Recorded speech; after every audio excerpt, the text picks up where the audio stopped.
Twende pamoja nao, tutashiriki baraka hii. twende pamoja nao, Tutashiriki baraka hii. Tunamshukuru Mwenyezi Mungu kwa ajili ya season 3 ambayo tumekuwa nayo hapa katika kituo cha Tumaini.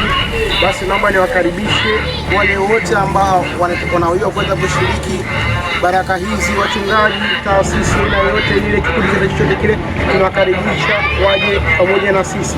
Karibu sana season 4. Mungu awabariki sana. Twende pamoja nao, twende pamoja nao.